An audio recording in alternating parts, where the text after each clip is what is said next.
What happens when a lone farm girl faces a gang of bikers on her land? Stay till the end. You won't believe the stand she makes. Don't forget subscribe, like, and share your thoughts in the comments. The Oklahoma sky burned red as the sun sank low, spilling fire across the endless wheat fields. Heat lingered in the dirt, heavy and dry, and the cicadas screamed from the tree line as if they knew something was coming. Harper Farm lay stretched wide beneath that dying light, 200 acres of stubborn soil and golden stalks, the kind of land that resisted change just as much as the people who worked it. At the edge of the porch stood Ellie Mae Harper, 24 years old, her silhouette strong against the horizon. She held a pitchfork in one hand, but her grip was tight, her knuckles pale, as though the tool were less for work and more for war. She had grown broad-shouldered from years of hauling feed and working fences, a figure the town kids once mocked by calling her Big Ellie. But those same shoulders now carried the weight of the farm, the debt, and her mother's fragile spirit. Life had changed too quickly. Amos Harper, her father, had died of cancer before she was grown, leaving her to take on his fields at 16. Her mother, Clara, was alive but hollow, baking pies when she could, sitting silently at the window more often than not. The farm that should have been a shared inheritance had become Ellie Mae's burden alone. The whispers of the townsfolk haunted her even now, that she was too young, too heavy, too weak to hold the Harper land. Yet the soil still grew wheat beneath her care, the cattle still stood in the pastures, and the house still bore the Harper name. And there was another thing, Uncle Ray.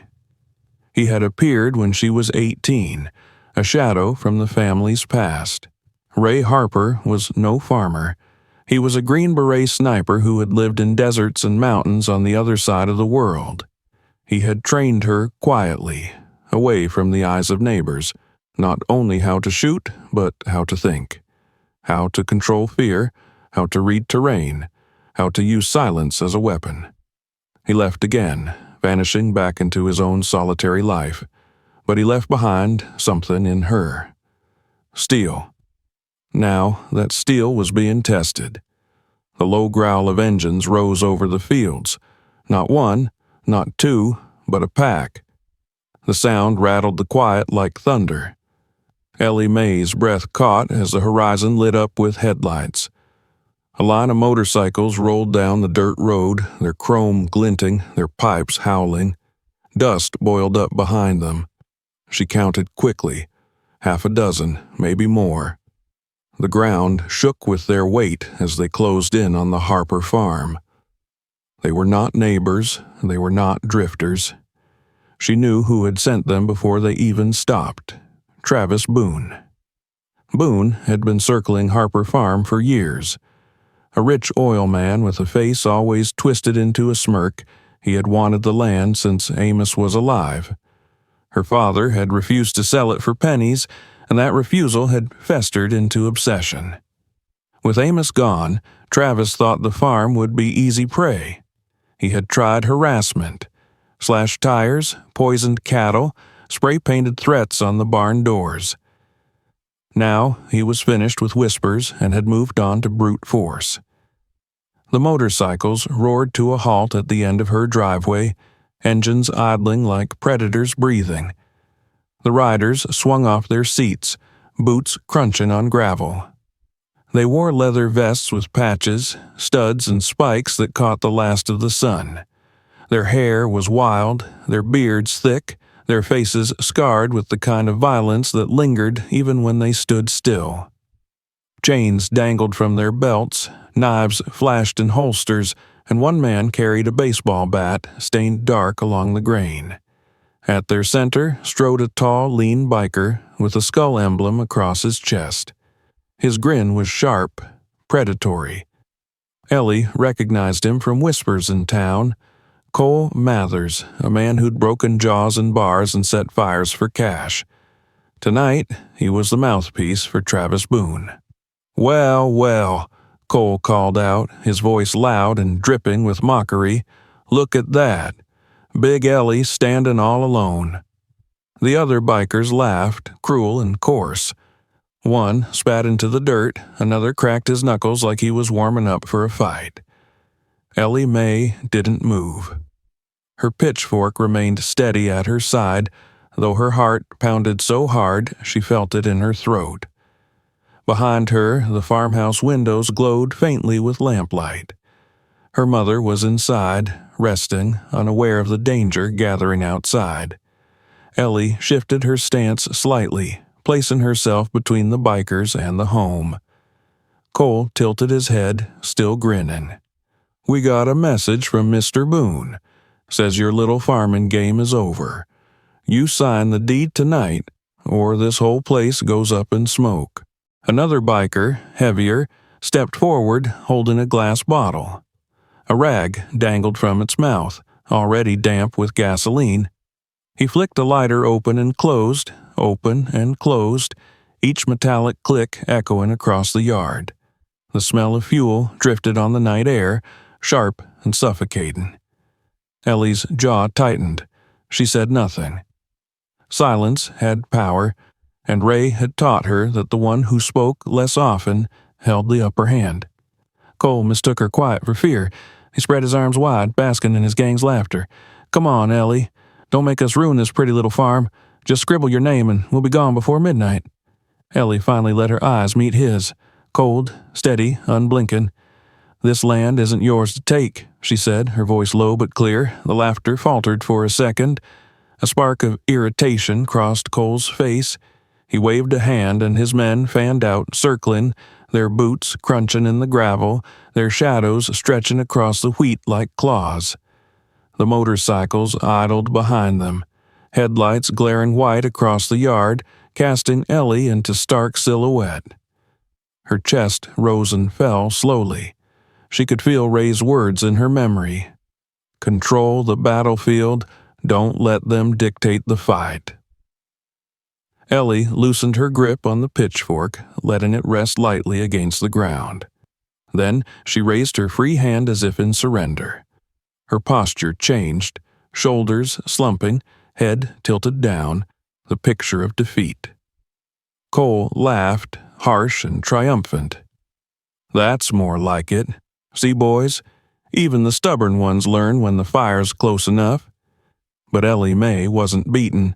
She was leading them. Each step she took backward was calculated, guiding them away from the house, away from her sleeping mother, out toward the open field where she knew every dip and rise of the land. The wheat rustled around her as she moved, her shadow long against the gold. The bikers followed, laughing and jeering, convinced they had broken her will. At the edge of the field, under the fading glow of the horizon, Ellie stopped. She turned to face them, her eyes now hard as steel. The false surrender slipped away like a mask. "You've made a mistake," she said quietly. The bikers froze for a moment, confusion flickering across their faces. Cole's grin faltered. The night grew heavier, the cicadas suddenly louder, and the wheat swayed like a restless sea. Ellie's heart pounded, but her mind was sharp, steady. The trap was set. The engines idled in the distance. The smell of gasoline thickened the air. The first move hadn't yet been made, but the battlefield was no longer theirs. It was hers, and the night was only beginning. Ellie Mae kept backing into the wheat, the soft brush of stalks whispering against her jeans as she yielded ground inch by deliberate inch. The bikers came on with swagger, their boots grinding gravel into dust, laughter rolling out of them like they were already drunk on victory. Headlights burned behind them, white spears cutting across the yard, until the house fell behind that glare and the field swallowed everyone in shadow and amber.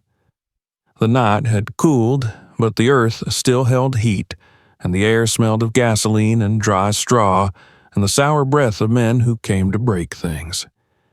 She reached the place where the yard ended and the rows began to ripple, paused to look defeated, then turned sideways and slid into the wheat like a fox stepping into a stream. The stalks closed behind her, muting the biker's catcalls. She crouched, counting their steps by weight and rhythm, placing each voice, each clank of chain, each jangle of a belt buckle. Ray had taught her to count threats by sound first, sight second. 6 heavy sets, 2 lighter, 8 in all, more than she'd planned for, but not more than the field could handle. The first wire ran ankle-high along a shallow furrow. She had strung it at dusk between 2 stakes she'd painted the color of dirt. A week of fence repairs had taught her exactly how tight to pull it so it hummed when brushed and bit when stomped. She eased left of it and thumbed the remote in her pocket, feeling for the small notch that would wake the little black boxes buried 2 rows over. She waited for the men to close the distance. Their leader, Cole, with the skull on his vest, pushed through first, parting wheat with his forearm. "Keep her in sight," he called, as if she were a deer breaking into the open. Ellie triggered the first set. The field cracked with a sudden, snapping hail of sound. Pops like small-caliber gunfire and bursts like whips, scattered in a zigzag pattern across the biker's front. Sparks spit low and brief. The men flinched as one organism, shoulders hunched, heads ducked, knees bent. Someone cursed, someone else barked a laugh that died in his throat. The heavy one with the Molotov, Ellie recognized the bottle shape in his fist, threw his free hand up defensively and stepped wrong. The wire caught his shin. He stumbled forward and ate dirt with a grunt, the bottle clutched to his chest by sheer panic. "Fireworks," Cole snapped, forcing bravado back into his voice. "Cheap party tricks, keep moving." Fine, Ellie thought. Move. She slid along the irrigation ditch that traced a half-moon through the field, using it like a trench. The ditch was dry in late summer, barely a foot deep, but it was enough to hide her shape and muffle her steps. On the far side rose a low swell of earth crowned by a rusted tractor she'd parked there on purpose, its bulk a dark hill against the stars. From that rise she could see the yard, the porch light a pale coin, the faint square of her mother's bedroom window. She kept the house to her right, always in sight, always between her and the men. The second rig waited at the end of the ditch. 4 mason jars buried lip-deep and packed with gravel and 3-inch nails, wired to her second remote. She had learned the recipe from Ray, then defanged it, not to hurt, but to speak. When she thumbed the button, the jars coughed out a thunder of rattling metal that tore through the wheat like a stampede. Nails skittered and pinged and thudded, harmless beyond 10 feet but terrifying at 2. The bikers spun, crouched, drew knives, swung bats at nothing. One raised a pistol and fired blindly into the stalks, the muzzle flash a hot orange bloom that illuminated his own fear. "Hold your lines," Cole shouted, anger bleeding through. "She's one girl." Ellie breathed through her nose, slow and steady, and let the field swallow his words.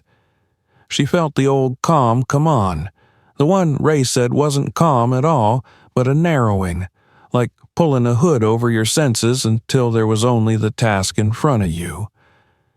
She put a river stone into the pocket of her slingshot and drew it back. The rubber groaned softly. She sighted on the bat wielder's left ear, the ear, not the skull, because she didn't want to cave anything in, then loosed. The stone snapped through the dark and struck with a flat, wet pop. The man yelped, dropped the bat, and pitched sideways, clutching his head. He swore and scrambled up, more enraged than injured, which was exactly the point. "Left flank," another shouted. "She's on the left." Ellie was already gone, crabbing backward into the ditch, arms and thighs burning as she slid. She felt wheat seeds against her cheek, sifted dirt into her mouth, and didn't spit. "Sound travels," Ray would say. "Save your breath for moving." She crawled to her next mark, 2 rows of wheat tied loosely with black twine around a thin stake. She tugged the twine, and the rows parted into a hidden corridor that would put her 20 feet behind the biker's right side. She went down it quick, a shadow inside a shadow, and came up to set another stone in the sling. This time, she picked the Molotov man, who was back on his feet and nursing his pride by flicking his lighter again and again, daring himself to touch flame to rag. Ellie took a breath and let the shot fly. The stone cracked his knuckles. He shouted, pain shock raw, and the lighter tumbled into the wheat where it winked out against damp soil. The men laughed at him, ugly and mean, relief disguised as mockery. "Butterfingers," one called. The big man bared his teeth and stalked toward the voice. Perfect, Ellie thought, and hit the next switch. A flare hissed to life 20 yards ahead, kicking white light into the field. It rose like a ghost from the dirt in a little steel cup, sputtered, and bled smoke. The flare didn't mark her, it marked nowhere, but the men jerked toward it like moths to a lamp. They charged the light, fueled by adrenaline and the hunger to hit something. When they reached the cup, a second set of firecrackers blistered to their left, then another set to their rear, building a triangle of noise that made them believe they were surrounded. Ellie took that breath again and moved. She kept her body low, her boots flat, her elbows tight. She stepped where the ground was packed, not where it was dust. She breathed when the wind breathed, letting the rustle of wheat cover the rustle of denim. She passed within 10 feet of a biker whose chain swayed at his hip like a pendulum. His cologne was sharp as battery acid. He turned his head too slow and saw only movement, then saw nothing at all. At the edge of the low swell, she rose and scanned the yard. The motorcycles sat like black animals, chrome muzzles gleaming, handlebars turned towards the house as if the machines themselves wanted to see. Headlights still burned, bleaching out depth and carving long shadows across the grass. The porch light glowed steady. The window was still. Her mother slept. Ellie swallowed panic like a hard seed and kept moving. "Cole," one of the bikers barked. "We ain't here to play tag." "Then stop missing," Cole said, voice flat with heat. "Spread another line. Sean, take the bottle and go hit the barn. Slow her down." The big man, Sean, snatched the Molotov back into his fist, shook out his stung knuckles, and peeled off from the others, angling away from the field and toward the yard. Ellie's stomach knotted. The barn meant hay, timber, dry dust that would flash up like tinder. She pivoted to cut across the ditch and intercept, already calculating routes. If she blocked the fence path, he'd take the open lane by the cattle gate. If she clogged the gate, he'd run straight across the open, fast and careless. She triggered the next jar. Nails thundered at Sean's back. He flinched, but didn't stop. He was the kind who wanted to show toughness with his body, and the field was happy to let him try. Ellie dropped into the ditch and sprint crawled, palms and knees burning, then rose into a run along the low line of the swell. Wheat slapped her thighs. The sky was dark now except for a rind of copper at the horizon and a spray of stars like powdered sugar above it. She hit the cattle path at the exact moment she'd imagined and planted both hands on the gate latch. The latch was wired to a cowbell she'd stuffed with the rags. When it moved, it coughed twice, soft, a calf's throat. Sean jerked his head toward the sound, expecting a person. Ellie stepped back and yanked a rope set to her right. A weight dropped inside the wheat, a burlap sack filled with sand, and a low, human-sized silhouette swung into the path on a length of baling twine, as if someone had lunged out to block him. Sean roared and threw his shoulder into the shadow. The sack slammed him back with a meaty thud. He cursed, off balance, bottle held high to keep it from shattering. Ellie leaned into the gate and shoved. The latch slid free. The gate swung inward, and Sean stumbled into it hip first, ribs first, breath first. The bottle wavered. He caught it under his arm with a frantic scrabble, then snapped his head in her direction. She'd already dropped. A pistol barked from the field, someone firing at the sound of the gate. The shot clipped the top hinge with a spark. Sean ducked, then flung himself through the opening, barreling toward the yard like a bull forced into a lane. "Barn!" he shouted. "I got the barn!" Ellie's pulse jumped. The barn was too close to the house. If light caught there, the porch roof would carry it. She bolted after him for 3 strides, then stopped cold. Chasing him to the yard would put her in the headlights, turn her into a target. Ray's voice cut through the heat in her head. Don't chase rage, herd it. She spun back into the wheat and hit the last sequence in her remote. For a heartbeat, nothing happened. Then the line she'd strung between 2 fence posts, waist height, weighted with tin, spun free and began to clatter like pots on a kitchen floor. The noise tore at the dark in a ragged streak, sprinting past the barn toward the north pasture. Men are pulled by sound the way cattle are pulled by oats. 3 bikers peeled away from the field at once, cursing, chasing the phantom clatter. Cole shouted for them to hold position, but command carries only so far when nerves are frayed and your friends are running. Their line tore open. Their attention shifted. The field gulped their shapes and made them smaller. Ellie ran the opposite direction, cutting toward the porch at an angle that would keep her behind the glare. She counted her breaths, 3, 4, 5, then slid on her knees into the shadow of the rusted tractor parked on the swell.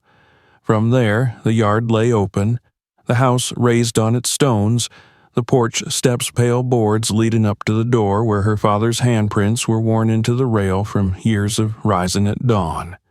Sean crossed the open space at a heavy lope, bottle gripped, lighter in his teeth for a second as he flicked it alive with both hands. "Come on," he muttered to himself, and the flame bloomed, small and eager at the tip of the rag. Ellie's world narrowed to the arc of his arm and the pale flicker under his jaw. She reached instinctively for the rifle that wasn't there. She'd left it stowed in the loft for the worst case she swore not to start, and her fingers closed instead on a length of chain she'd draped across the tractor wheel earlier. She stood into a half throw and snapped the chain high. It sang through the headlights and rattled across the porch railing with a wild metallic cry. Sean jerked to look, startled by the clamor an arm's length from his ear, and the lighter winked out again as his teeth bit shut on a curse. He spun toward the porch, bottle still unlit, and trotted to the steps, breathing through his mouth now. He was close enough for Ellie to see the veins in his forearms, close enough to smell the gas. She set her feet in the dirt and felt the weight of the decision settle on her shoulders like a yoke. She could break cover and tackle him. She could sling another stone and risk the fire catching him instead of the rag. She could scream for her mother, "No, never, don't wake her into panic." Or she could wait one more beat and trust the field one last time. From the dark behind her, the bikers in the rows howled in frustration as a second flare coughed to life on the wrong side of the trucks. Someone fired again blindly. The shot went wide, then wide again. The wheat shivered, then stilled. The house breathed. The porch light buzzed. At the bottom of the steps, Sean struck the lighter, cupping the flame with his palm. The rag drank the fire, orange licking up blue, a growing tongue that turned the bottle into a torch. He lifted it shoulder high and glanced once at the window where Clara slept, as if weighing whether to throw at the barn or the house. Ellie took one step out of the tractor's shadow, throat dry, hands open, and in that split second, flame blooming, glass sweating, a man's arm about to arc, the chapter of the night turned again, and the porch, the field, and every breath between them hung on the edge of his throw. The flame licked higher on the rag, its glow painting Sean's face in a demonic orange. His arm tensed, ready to hurl the Molotov at the barn. Ellie's throat constricted, her every muscle screaming to move. She shifted her weight, one hand tightening on the chain she still held, and then, before she could strike, A new sound cut through the night. It was low at first, a grumble beneath the growl of the motorcycles. Then it rose, deeper and steadier, the sound of an old engine fighting against time itself.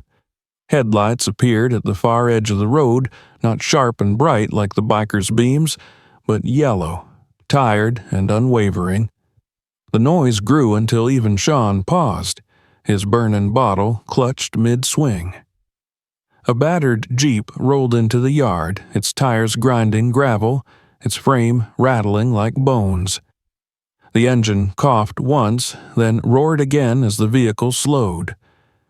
The bikers turned as one, their bravado faltering in the glow of its lights. The Jeep stopped, the door opened, and a figure stepped out. Ray Harper.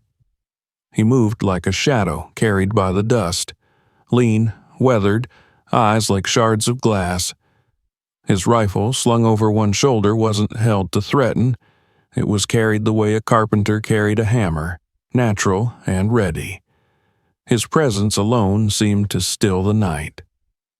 The cicadas ceased their cries, or maybe Ellie simply couldn't hear them over the pounding of her heart. Cole's laugh wavered but came anyway, forced and brittle. "Well, look who crawled out of the grave, the ghost himself.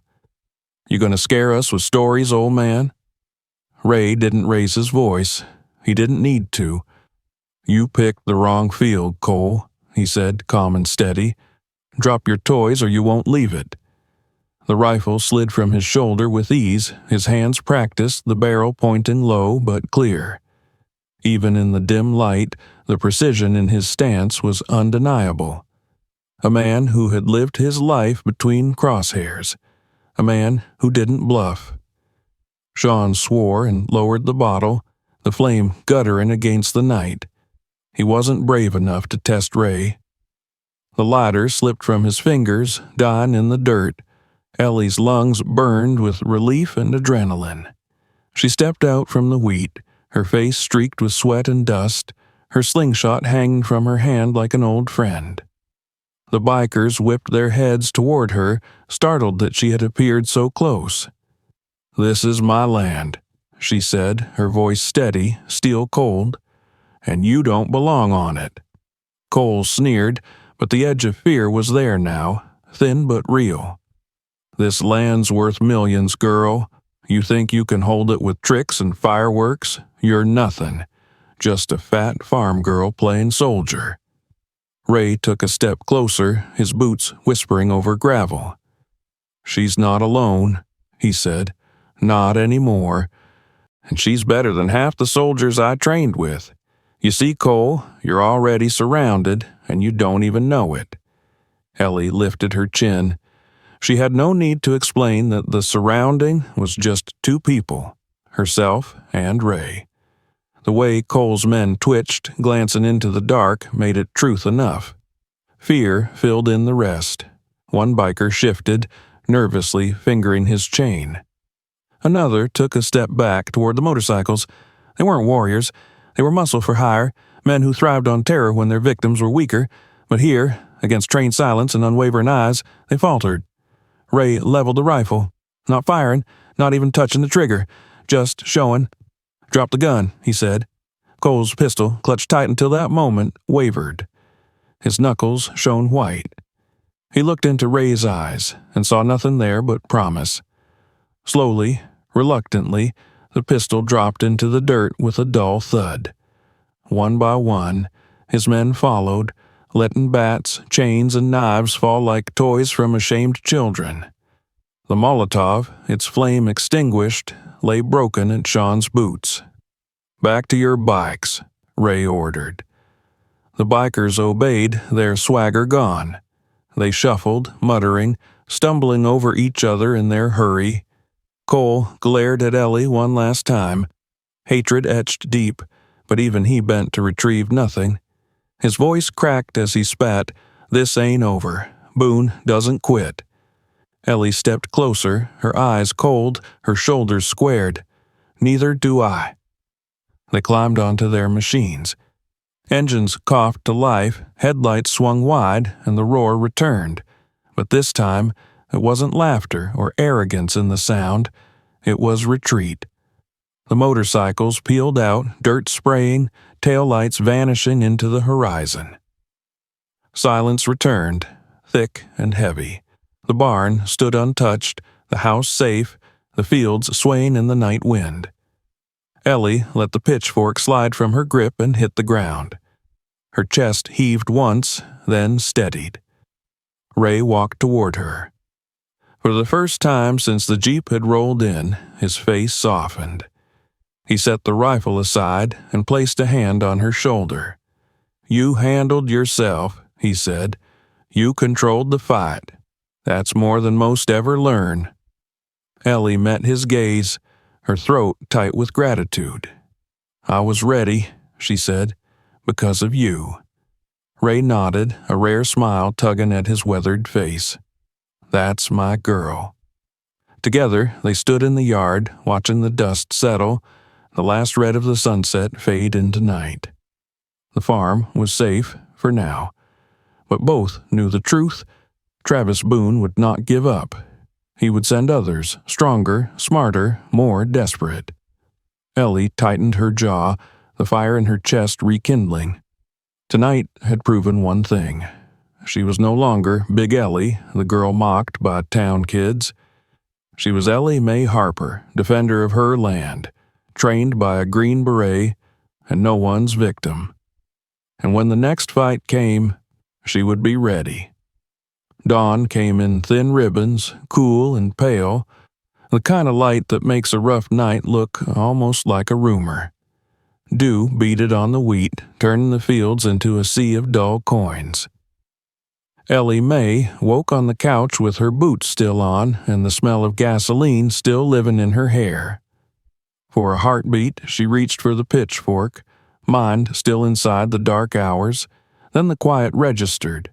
No engines, no shouting, only a mourning dove calling from the windbreak and the old refrigerator humming its tired song. She sat up slow.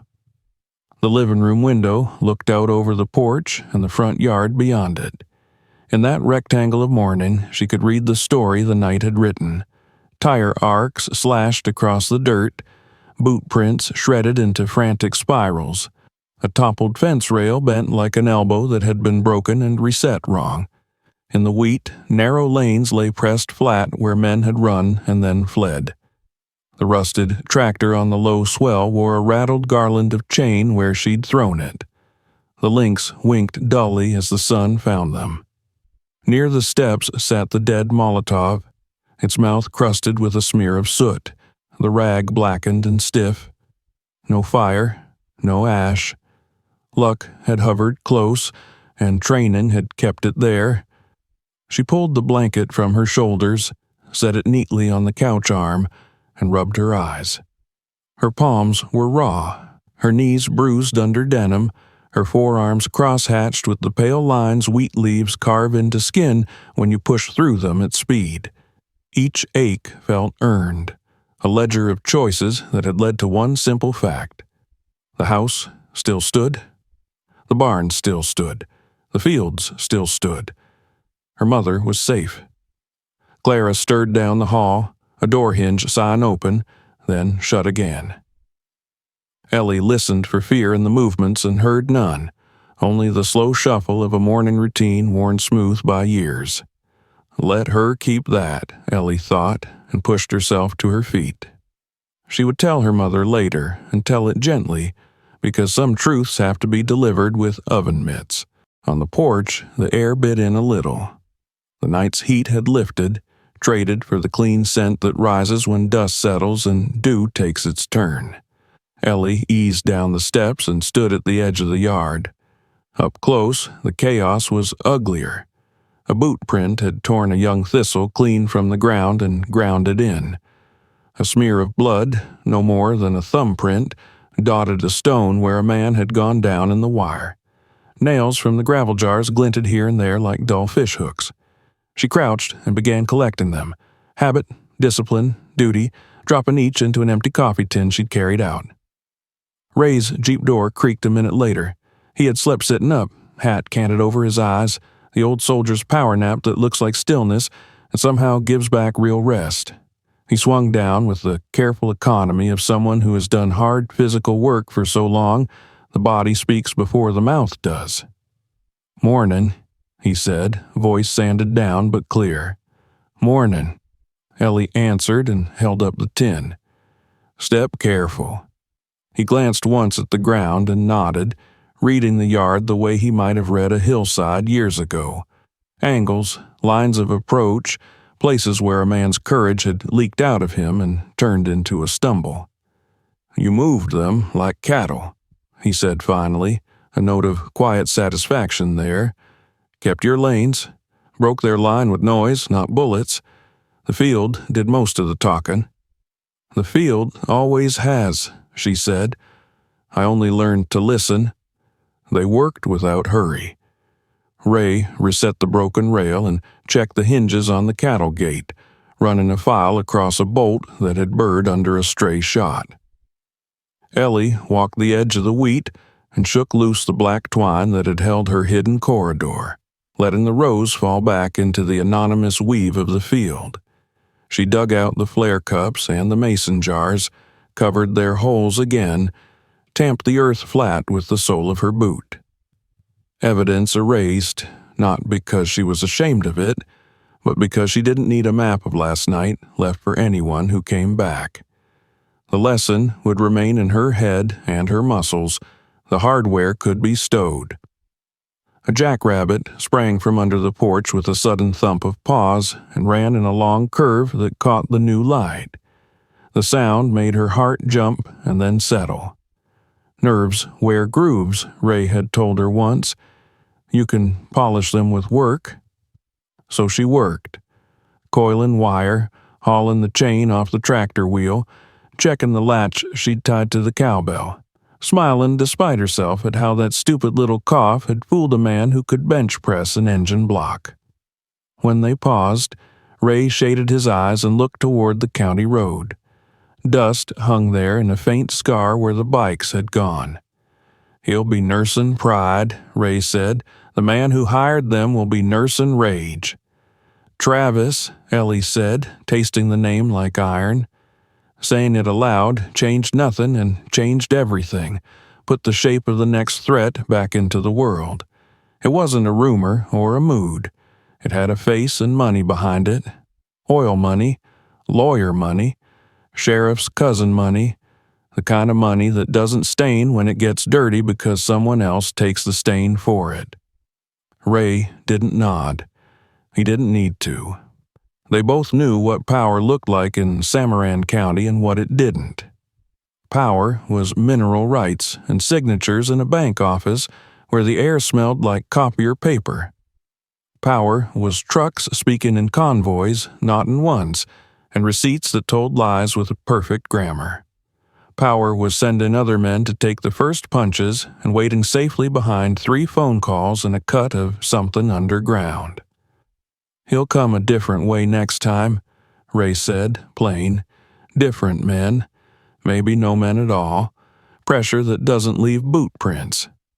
Ellie kept her eyes on the wheat. The dew was burning off now, leaving the stalks harder and brighter, the color of money in a magazine ad. "Let him," she said, and surprised herself with how even it sounded. Not bravado, not heat. A decision that had already been signed inside her. She walked the length of the porch rail, fingertips trailing the wood. Amos had sanded this rail every spring until it felt like a river stone. His handprints lived there invisibly, and when she pressed her palm down she could almost fit it into his. Bigger than hers, the callus lines different, but the same angle of bone. She imagined him watching from a place that wasn't a porch or a field at all, the way a father might watch a daughter prove something he already knew. "You're a Harper. This land is yours. Fight for it." Ray's words, Amos's truth. Inside, Clara coughed and put a kettle on. The thin whistle climbed, then dropped. Ellie pictured the familiar choreography. Pot holder to handle, steam fogging the window, 2 cups set on the table even when she drank alone. There was comfort in rituals that ignored storms, and Ellie wanted to keep that shelter standing as surely as she wanted the barn roof to hold. She would tell her mother the shape of the night and leave out the teeth, at least until the day required every detail. Ray leaned a hip against a porch post and watched her watch the fields. "You can move to offense without moving your feet," he said, as if continuing a lesson begun years ago under a different sky. "Preparation is force. Paper can be a weapon, so can a camera, so can time." "I know," she said, and she did, at least the outline of it. But her fight had always lived where her hands could do something. Fix a hinge, stack a bale, string a wire, make a man drop a bottle because a chain sang at the right moment. The fights that happened in offices and inboxes felt like storms she couldn't smell coming. Still, the shape of resolve inside her didn't curve away from that. It leaned forward. She took the tin of nails to the shed and set them on a shelf beside a line of jars labeled with a shaky marker. Twine. Washers. Spare fuse. She returned with a broom and swept the porch slow, boards squeaking under each pull. With every pass, the last of the boot dirt went over the edge and down into the yard where the next good wind would carry it. She straightened the mat. She set the dead bottle carefully by the steps. Trash day would take it, but not today. Today, it was evidence to herself. They had come, and they had not gotten what they wanted. When she stopped, breathing a little harder, she let herself stand still and listen. The farm returned her own quiet back to her. A heifer lowed from the east pasture. A mower coughed awake somewhere down the county road, then faded. A crow heckled nobody in particular and sounded pleased with his work. She felt, for a narrow slice of time, something like peace. Not the kind you fall into and forget, but the kind you build plank by plank and guard with the steady patience of a winter fence repair. In that space, the other truth walked in. Wait. The weight of being the one who decides and then lives with the deciding. The weight of knowing that last night would be told around diner counters and shop floors in 2 different ways. One version where she was reckless and lucky, another where she was a fool who should have taken the money. She could not carry both and chose neither. She would carry the land. She tested the word alone against her ribs and found it no longer fit as tightly as it had. Ray was here. Not as a shield to stand behind, but as a line drawn beside her. And there were other lines, quieter, less visible. The good neighbor who would not tell stories to men who asked questions they had no right to ask. The clerk at the feed store who would run her tab another week without a sigh. The empty church that would still open its doors if she needed to meet someone where nobody would overhear. Community in a place like this did not always look like casseroles. Sometimes it looked like silence held in the right direction. Ray cleared his throat. "Your lines in the field," he said, almost conversational. "Keep a few. Invisible. Not traps. Paths. For you. If you have to move fast again." "I will," she said. "Different places. Nobody gets to walk a map of me twice." He smiled a scarce inch. "Good." The sun rose to the height where shadows began to shorten. Light climbed the front steps and paused at the top like a patient guest. Ellie realized she was hungry in a sudden, simple way. She went inside, poured coffee for 2, and brought a mug to Ray without being asked. He took it like a pact. They sat on the steps with their shoulders not quite touching and drank in a silence that had more words in it than most conversations. "Do you want to call anyone?" he asked after a time. "No," she said, and then, because honesty lived here now too, "Not yet." He tipped his chin. "Then we'll not yet." Out in the wheat, a breeze lifted and set the field moving. The stalks leaned, rose, leaned again, a crowd practicing an old bow. Ellie's eyes tracked the motion the way a sailor's might track a tide. The sway made a sound she had known since she could walk. Soft hush, like the land reminding her it had a language for patience. She breathed with it, let her heartbeat sink to the slow. Travis's name wanted to live in her mouth again. She let it. He will come back. Not a question, not a flavor of fear, only a coordinate. He would come back with men who traded chains for clipboards, with paperwork that smelled like victory because it was printed by the winners. He would try to make her fight on ground he owned. She thought about courts and signatures and what she could gather that would matter when words, not wires, were the measure. Records, dates, photos, a ledger of last night that would look like more than a story the next time someone tried to turn it into a misunderstanding. Preparation is force, and when force had to be force again, when night found engines and careless men who believed a farm was nothing but an address, she would have lanes. Not the same ones, new ones. She would rethread the field and redraw the yard and teach the ground fresh tricks. She would not be the girl they remembered. She would be the terrain itself. Ray finished his coffee and set the empty mug beside his boot. "You're thinking 3 layers deep," he said, not as praise but as observation. "I'm thinking far enough to sleep tonight," she said. "That'll do." They stood without making a ceremony of it and did a last slow walk of the yard. He checked the angles from the road. She checked the curtain lines from inside the windows. He closed the gate and slid the latch so it wouldn't rattle in the wind. She slid the deadbolt on the front door back and forth until it clicked just right, the way Amos had taught her. Feel for the spot where the metal sits in its pocket like it was made for it. Small things, satin smooth from use, that keep a house feeling like a house and not like a barricade. When there was nothing left to straighten or stack, they found their way back to the top step and stood shoulder to shoulder. The porch boards took their weight like an oath. Out beyond the yard, the wheat ran to the horizon in long, clean strokes, a painting that never ended if you looked the right way. The sun had climbed to a height that set the heads of the grain on fire with color, gold with a seam of white light through it, something precious and ordinary at once. Ellie let her hand rest against the porch post where her father's knife marks barely showed, ticks scratched into the wood one harvest, notches for each truckload hauled to the co-op. She traced them with a fingertip and felt both the cut and the strand of smoothing time had laid over it. Loss and work, side by side.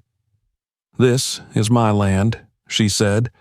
It wasn't a declaration to the world. It was a promise she signed inside the bones. Ray didn't answer. He didn't need to. He looked where she looked and kept looking. Above the fields, a hawk held itself still on air, reading currents that no eye could see, waiting for the wind to say, "Move, now." Ellie felt the same readiness settle in her. Not a flinchy kind, not the posture of someone expecting a blow at any moment, but the steadiness of a person who has measured the distance and set her stance. At the road, a pickup rattled past, a neighbor heading into town. It didn't slow. The driver didn't crane his neck to stare. Good. The farm did not need an audience. It needed time. The breeze shifted, the wheat answered. Ray's shadow lay long beside hers, 2 silhouettes framed in the morning, like the first and last sentence of a story that refused to end at a tidy page break.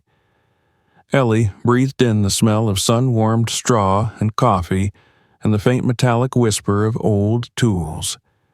She let the taste of fear in the back of her throat dissolve into something useful. Pride came, heavy and clean, and stood beside the heavier things without asking them to leave. She could carry both. She would. The day lifted itself fully over Harper Farm. Somewhere a gate clanged 2 sections over. Somewhere a tractor turned over and coughed into work. Life resumed its sturdy chant.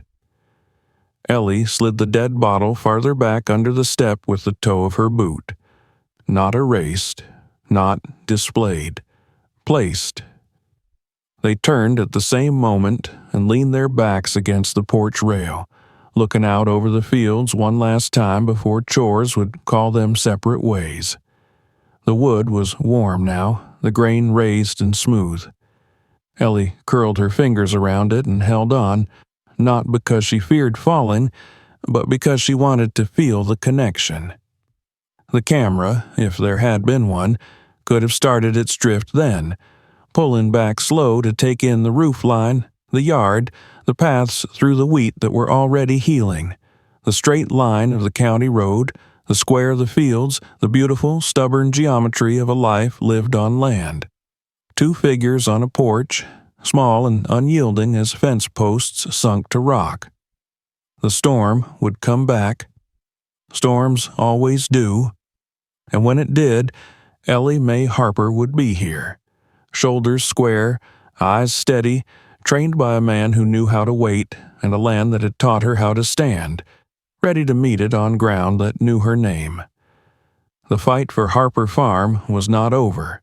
It had only just begun. The fight for Harper Farm is only beginning.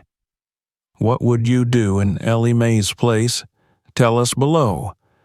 Don't forget to like, subscribe, and hit the bell so you never miss the next story.